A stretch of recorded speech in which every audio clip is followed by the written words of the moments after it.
Greetings, this is Deborah Bishop for Conscious Nashville, and I'm excited to be here to introduce to you our next video. This is not an interview, but rather it is excerpts from a panel that took place at a recent community movie night. We brought what some would consider a controversial film to town known as Gasland to highlight the fracking practices that are taking place not only in the United States, but here in Tennessee, in your backyard. Fracking is natural gas extraction. These are the practices that the natural gas industry deem as safe and worthwhile. So we brought Gasland, and while we cannot show you that movie here, what we can show you are excerpts from the panel, which you can imagine had lots of highs and lots of information. Now, the quality of the picture may not be what you've come to expect from a Conscious Nashville video, but please forgive us. We had to deal with the logistics of lighting in the Belcourt Theater. However, the subject matter is well worth listening to.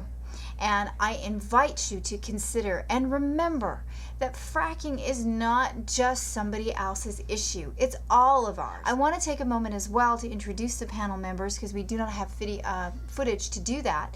And I want to thank Jennifer Casales of the Green Wagon. I want to thank also Jeffrey the Barefoot Farmer for lending his presence. And although he is rather quiet during this process, what he does have to say is very succinct and very profound.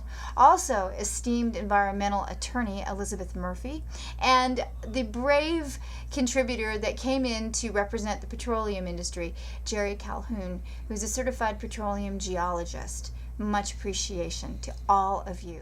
Remember, this movie, Gasland, Gasland, is available for you to view anytime. Just go to gasland.com and find out more so you can educate yourself as to what your choices, decisions, and options might be. I invite you to participate as you see fit, and certainly enjoy the clips to come. Peace. You look at this show, and you have to understand that it is diametrically fixed. It is not a scientific operation in any way. It's fixed to accomplish a goal. And so I am not ashamed of my years in the oil business. I'm proud of it. I do it again with delight. I found somewhere in the neighborhood of 12 million barrels of oil and 111 trillion cubic feet of gas. That's enough to pay a lot of people's retirement. I've been privileged to drink water out of the same spring for 44 of my 63 years. The last person who poisoned my creek went to court, but only because I didn't pull a trigger. I'm here to tell you, sir, and anyone else, that the next person who poisons my creek, be it a corporation or an individual, won't go to court. By the way, the Comanches had the same approach. It worked well for them, by the way, for quite a while. My name is Monette. I run a nonprofit here, Watershed Group, environmental scientist. And I have a lot of anger too, but that's not the way to handle the conversation, at least not to start it off. I would like to ask and bring to the attention, Elizabeth, today was public comment period for fracking rules for Tennessee. Is that right? Yeah, they're having meetings over in, I believe, the Knoxville area right now. I just think our audience should know we're in the public comment period for fracking rules in Tennessee. We all in this room could formulate a comment and get it to the place. And it doesn't need to be long, and it doesn't need to be repetitive. It does need to be succinct, and we all should do that today. Can I just share their kind of conversation with you? I'm gonna disagree with you, and I'll tell you why. Public comment is great, but here's the truth, and it's not a pretty truth, but I'm in this 9 years, and I'm kind of done with what I call mitigated speech or polite speech. The public comment period is a waste of time. It is a total waste of time. The fix is in. If anyone thinks that Governor Haslam hasn't been working on this from during his campaign, long before this issue came up, they're very mistaken. The Department of Environment and Conservation has a new commissioner. And does anyone know who Bob Martineau is? Okay, well, he comes from a law firm in town, and his career is in air pollution, representing corporations. He also did some work at the EPA. So he knows this game inside and out. A couple years ago in Cumberland County, a 60-year-old woman who was standing pretty much where you're standing at a public comment hearing where she was supposed to be standing and supposed to be giving her comments was forcibly removed. I watched it happen. I thought I was going to be sick to my stomach. 2 state troopers physically picked her up, one on each side, and forcibly removed her from the podium. Why? She had gone 10 seconds over her 3 minutes of allotted time. And this was 2 hours into a hearing where the landfill company had presented such a long period of blah, blah, blah, blah, blah. People had to yell out, hey, we're here, we've all got to work tomorrow, can you cut to the chase and get to the public part? Okay, so they'd had their time. She gets up, she goes 2 seconds past, they start waving her off. She's now 10 seconds past. She, by the way, wrote the garden column for the community paper. So, hardly a rabble-rouser.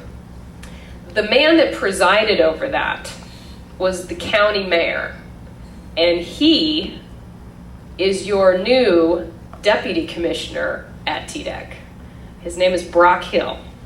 And he brought that landfill into that town, had a lot of meetings before the public ever knew about it, and was quoted repeatedly as saying, the deal is done. And that was before the comments, the whole issue ever got out to the public comment. You have to organize and pound on your elected representatives.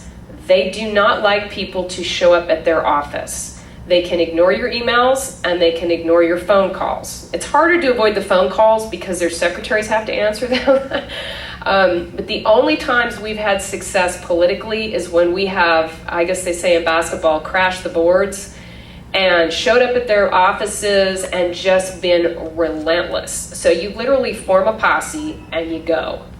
That is how you spread the word. Writing letters, you might as well make a note in your diary. It needs to be an assault on all levels. And if you don't have public comment on record, and if in fact you do get media coverage in executive of government, whether it be local, state, or federal government, I think simultaneously we should be writing letters to the president. This should be a campaign issue. We should be writing letters to the governor. We should get media coverage. And yeah, it needs to be organized, but I can't buy, even though I agree with you, I can't not say it doesn't help all of us to give a written comment, because what will happen if you get up the road and you have a case, I know you know this, well, no one complained. I've been in public meetings and done that before. No one said anything. So if we just walk away and don't say anything, it will be used against us if we got the platform of a larger legal decision authority. No, that's true. I think if people want to write in, that's great. My point is, and I think we're on the same page, I'm just telling you, you've right. got to go a lot farther than that. What I found out from my movie tonight is how many wells are covering, almost literally covering a land area. And we have so many. I didn't realize we had so many. I thought they were concentrated in the Gulf. Yeah, we also have underground rivers, and that was... Oh, I know. I know, right. People don't know that. I didn't know it when I moved here. I'm a water resource scientist. I understand. You cannot, whatever we do, the waters are vulnerable. Every single thing we do, we make, how we get there, everything. If we protect the waters, we will be living smarter, greener, sustainable. The air will be cleaner, because it is the holy grail.